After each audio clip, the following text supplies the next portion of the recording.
To Grace! My mom's voice rang out over the room, a beaming smile on her face as she lifted her glass. The one who made this magical day happen. I couldn't have done it without you. I froze in my seat, the words slamming into me like a brick wall. Applause erupted around me, the room filled with laughter and cheers as Grace, sitting just a few seats away, gave a modest little smile and nodded graciously. My name is Anna Clark. I'm 30 years old, and up until recently, I thought I had a pretty solid relationship with my mom. We used to be close, movie nights, long talks over coffee, a real bond. But everything changed when she started dating her now husband, Mark.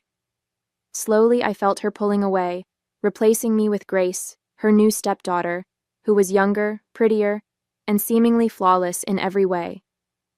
This wedding, her wedding, was supposed to be my way of reconnecting with her, of proving that I still mattered.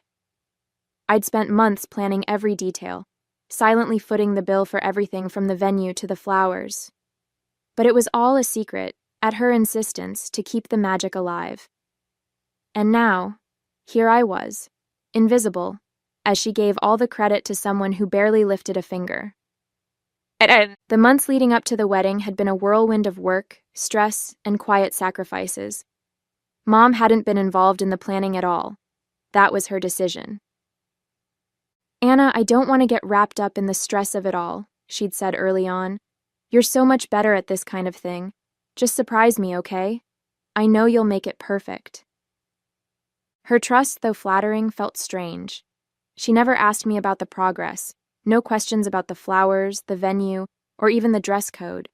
It left me confused, but I told myself she was just excited to enjoy the surprise on her big day. I worked tirelessly, managing every detail, from securing the venue to designing the seating chart. I poured my heart into it, convincing myself that this would bring us closer again. What I didn't know, what I only realized too late, was that Grace had been telling Mom a different story. Behind the scenes, Grace had been claiming credit for the entire wedding planning process. I didn't understand why Mom never brought up the preparations to me, why she never seemed curious or concerned about how things were going. Now looking back, the pieces fit. Grace had made sure Mom believed she was the one making it all happen. I didn't see it then, caught up in the work and my hope for the perfect day. I thought Mom's distance was just her way of letting me take the reins.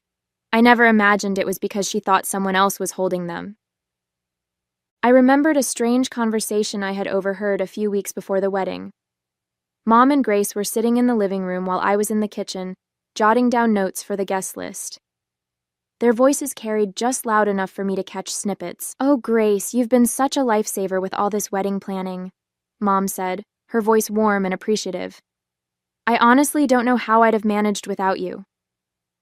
Grace laughed lightly, the kind of laugh that grated once you realized how fake it was. "Oh, it's nothing really," she said. "I just want your day to be perfect. You deserve it." My pen froze mid-note, the words making my stomach twist. What was Mom talking about? Grace hadn't been involved in the wedding at all, at least not that I'd seen. But before I could think too much about it, Mom's voice softened further. "I'm so lucky to have a stepdaughter like you," she said. "You're such a natural at this. I thought that Anna was handling it, but you're probably much better than her at it, of course." My throat tightened as I stood there, the conversation echoing in my mind. I wanted to walk in and ask what they were talking about, but I stopped myself. Maybe Mom was just being polite, or maybe Grace was helping in some small way I wasn't aware of. I told myself it didn't matter. But now, sitting here at the reception, her words made all too much sense. Grace had planted those seeds, and Mom had swallowed the narrative whole. The weeks leading up to the wedding were grueling. Every spare moment was consumed by spreadsheets, emails, and endless phone calls. I worked late into the night most days, juggling my regular job with the ever-growing list of wedding tasks. My desk became a chaotic mess of vendor contracts, swatches of fabric for the table linens, and color-coded seating charts. There was the day the florist called to tell me the flowers Mom wanted weren't in season, and I had to scour local suppliers to find a replacement. Then there was the venue mix-up, when the hall booked for the reception accidentally double-scheduled us with a corporate event. I spent hours on the phone smoothing things over, eventually securing the perfect space, though it cost more than I'd budgeted. I coordinated the catering, choosing a menu I knew Mom would love, and even paid extra for a tasting session to make sure it was just right. I handpicked the decorations, spent hours folding and tying ribbons for the chairs, and painstakingly designed the invitations myself to save money. All of this was done in secret, just as Mom had asked. I want it to be a surprise, she'd said. But the surprise came at a cost. Late nights, skipped meals, and a painful dent in my savings. I had put my whole heart into making it perfect for her, telling myself it was worth it to see her smile on the big day. And now, sitting at the reception, it was clear I'd been invisible the whole time. The sound of a fork tapping against a glass silenced the chatter in the reception hall. I looked up to see Mom standing at the head table, a radiant smile lighting up her face as she held her glass aloft. The room quieted in anticipation. "I just want to take a moment to thank everyone for being here today," she began, her voice warm and filled with emotion. "This day has been a dream come true for me, and I'm so grateful to share it with all of you." Her eyes scanned the room, briefly meeting mine, before moving on. Planning a wedding is no small task, and I have to admit I wasn't involved in much of it. But thankfully, I had someone who stepped in and made this day as perfect as it is. My heart swelled for just a moment, foolishly hoping she meant me. "Grace," Mom continued, her voice brimming with pride, "you've been my rock through this whole process. You've been there every step of the way, making sure every detail was perfect. I couldn't have done this without you." The room erupted into applause, heads turning toward Grace, who gave a bashful smile and waved lightly, like the gracious heroine in some story only she seemed to know. "I'm so lucky to have you as my stepdaughter," Mom said, her voice cracking slightly with emotion. "You've made this day magical, and I'll never forget everything you've done for me." The applause grew louder, and tears pricked at the corners of my eyes as the weight of her words settled in. Not one mention of me, not even a nod in my direction. I sat frozen in my seat, forcing a smile as my chest tightened painfully. Grace beamed under the attention, her eyes flickering to mine for the briefest moment, a subtle smirk tugging at the corner of her lips. I sat there, my hands clasped tightly in my lap, my heart pounding in my chest as the applause for Grace roared around the room. My cheeks burned, and I swallowed hard, willing the tears to stay hidden. This wasn't the time, this wasn't the place. Looking at Mom, glowing with happiness, and Grace, soaking up the admiration, I felt a storm of emotions: anger, sadness, and a gnawing sense of betrayal. But I also knew that saying anything now would only make things worse. This was her day, her wedding. No matter how much it hurt, I couldn't bring myself to ruin it. I forced a smile and joined in the polite clapping, though it felt like my hands weighed a ton. I kept my gaze down and my face neutral, determined not to let anyone see how much I was unraveling inside. I told myself I'd deal with it later, process it, confront it if I had to. But not now. Not here. For the rest of the evening, I stayed quiet, blending into the background as much as possible, waiting for the night to finally end. A week after the wedding, when Mom returned from her honeymoon, I decided I couldn't hold it in any longer. The betrayal had been simmering in my chest, growing heavier with each passing day. I went over to her house and found her unpacking suitcases in the living room, her face still glowing from the vacation. "Mom," I started, my voice sharper than I intended. "We need to talk." She looked up, her smile faltering at my tone. "What is it, Anna? You don't look happy to see me." I crossed my arms, the words spilling out before I could stop them. "What the heck was that? At the wedding? I was the one who did everything for you, and you stood up there and gave all the credit to Grace. She didn't do a single thing."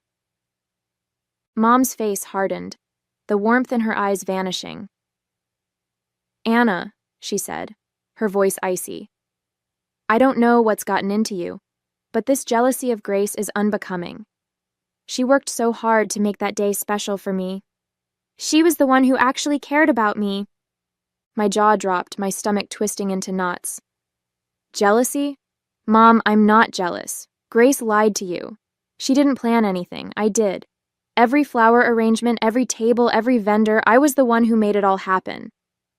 Mom let out a dismissive laugh, shaking her head. Stop it, Anna. I asked you to handle the planning, but you clearly didn't care enough to follow through. Grace stepped in because she knew how important this day was to me. She's the one who made it perfect, not you. I stared at her, disbelief flooding through me. She lied to you, Mom. She didn't do anything. She just took credit for all my work, and you believed her without even asking me about it? She crossed her arms, her expression unyielding. Grace wouldn't lie to me, Anna. You're just upset because she outshone you, and frankly, that's on you. Her words hit me like a slap, and I felt the tears rising despite my best efforts to stay composed. You're wrong, I said, my voice trembling. And one day, you'll see that. But she turned away, dismissing me with a wave of her hand. I think you should leave, Anna. I won't stand here and listen to you badmouth Grace.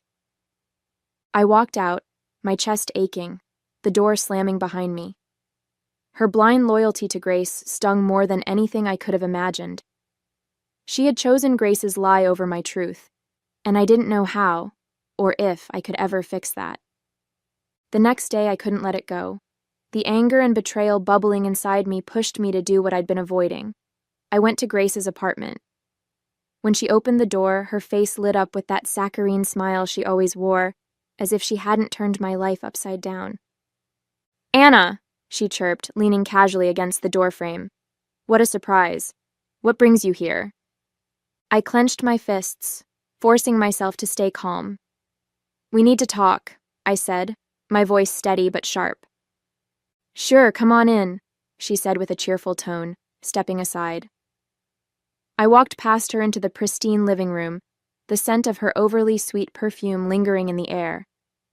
I turned to face her, not bothering with pleasantries. What the heck, Grace? Why did you tell my mom that you planned her wedding? Her smile didn't falter, but there was a flicker of something in her eyes. Guilt, maybe, or just irritation. What are you talking about? She said, feigning confusion. Don't play dumb, I snapped, my voice rising. You told her you planned the wedding. You let her believe you did everything when it was all me. Do you have any idea how hard I worked? How much I sacrificed to make it perfect?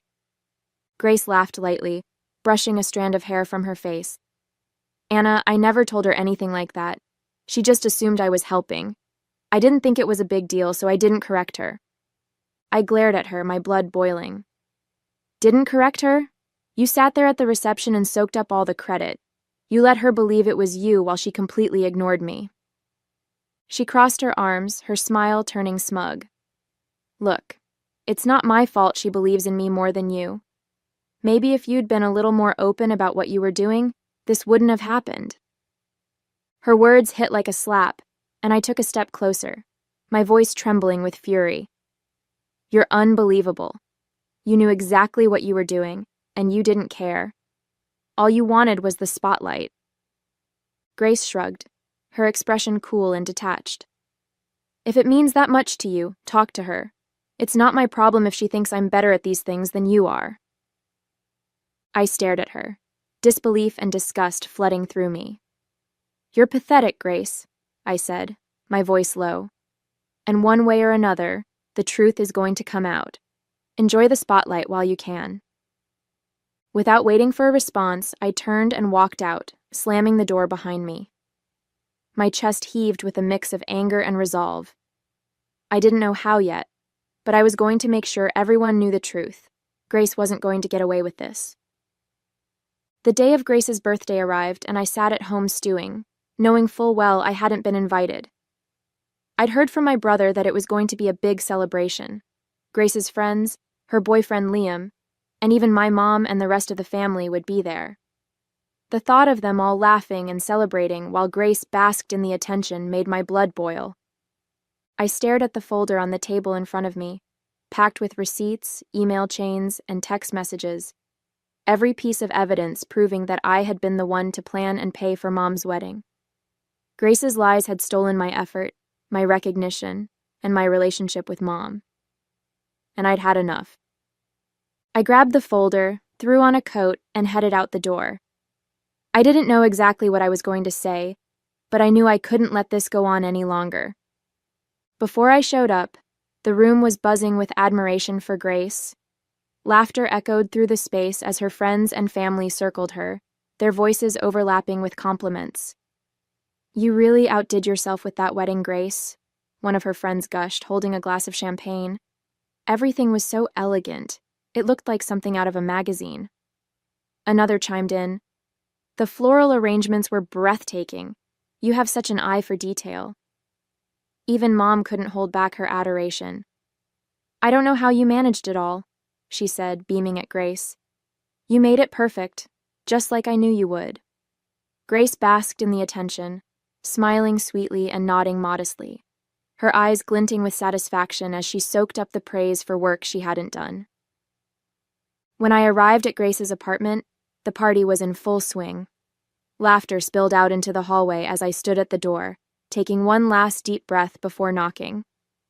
The noise quieted, and a moment later Grace opened the door. Her smile froze when she saw me.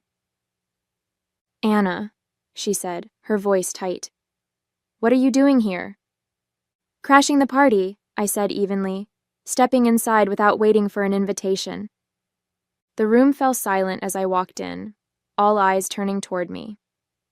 Mom was sitting on the couch, a drink in hand, while Grace's boyfriend Liam stood near the cake, looking confused. "Everyone?" I began, my voice loud and steady. "I'm sorry to interrupt, but there's something I need to say." Grace closed the door and turned to me, her face pale. "Anna, this isn't the time." "It's exactly the time," I cut her off, my gaze sweeping the room.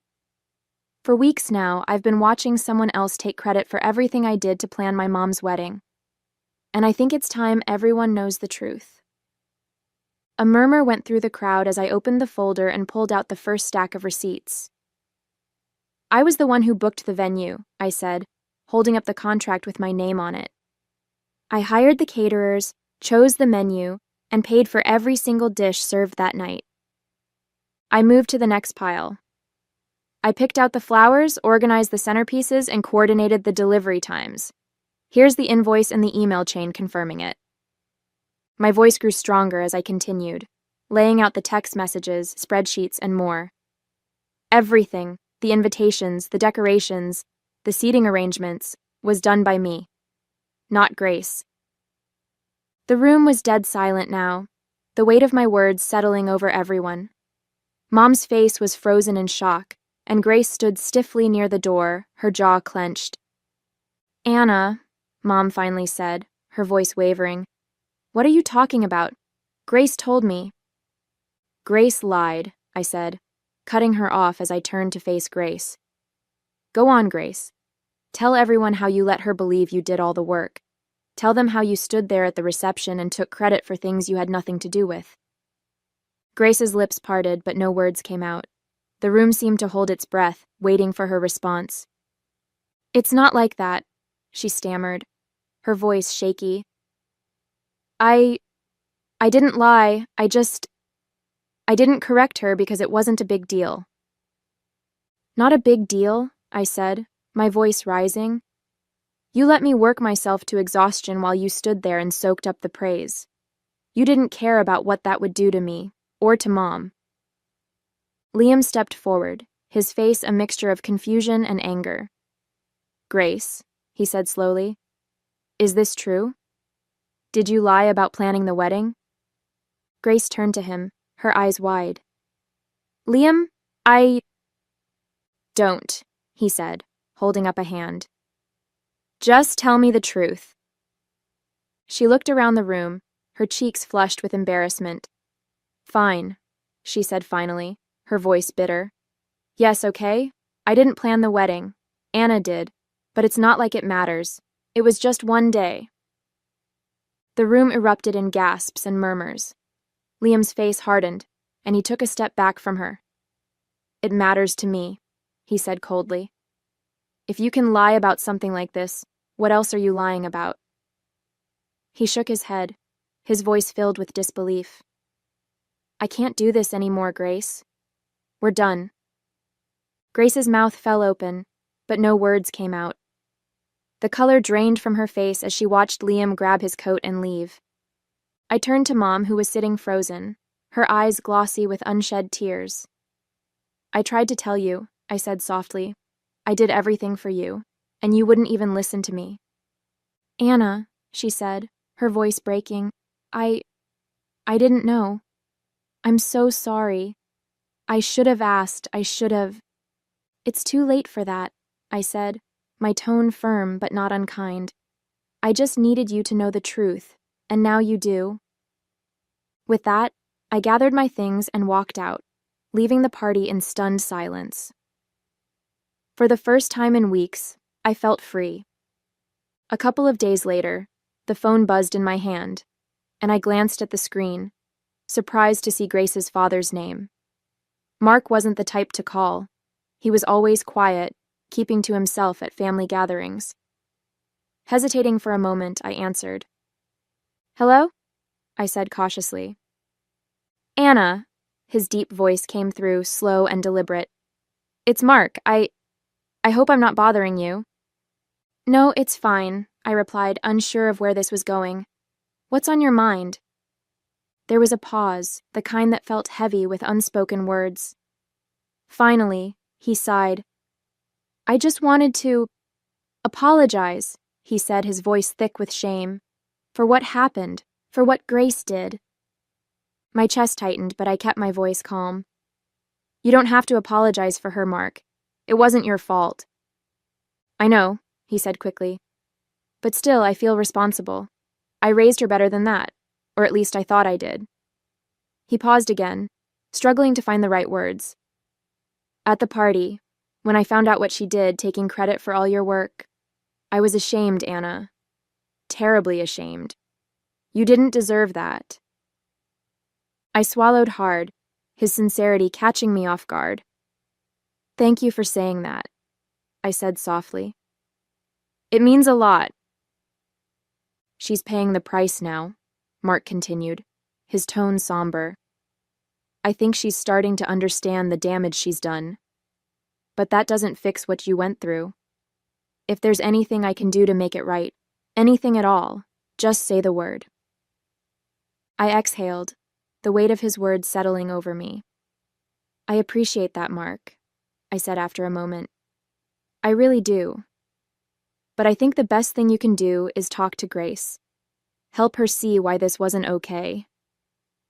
I will, he said firmly. I promise, Anna. And again, I'm sorry. For all of it. Thank you, I said, my voice steady but filled with gratitude. That means more than you know. In the weeks following Grace's birthday, things shifted. Mom reached out several times, apologizing profusely for not believing me, and for the way she had dismissed my efforts. Her words were filled with regret, and though I accepted her apology, I made it clear that rebuilding trust would take time. Grace, on the other hand, had become a shadow of her former self. The admiration she had once basked in was gone, replaced by awkward silence and judgmental stares from friends and family who now saw her for who she truly was. Liam never came back, and from what I heard, Grace hadn't taken the breakup well. As for me, I felt lighter.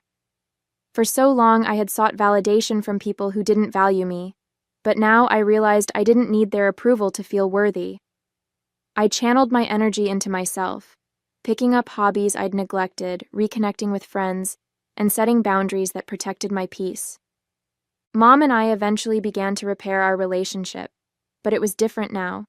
I no longer bent over backward to prove myself, and she seemed to genuinely respect the space I needed.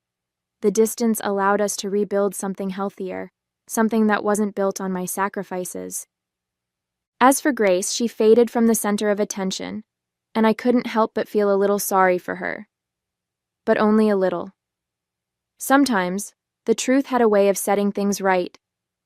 And for the first time in a long time, I felt like I could finally move forward.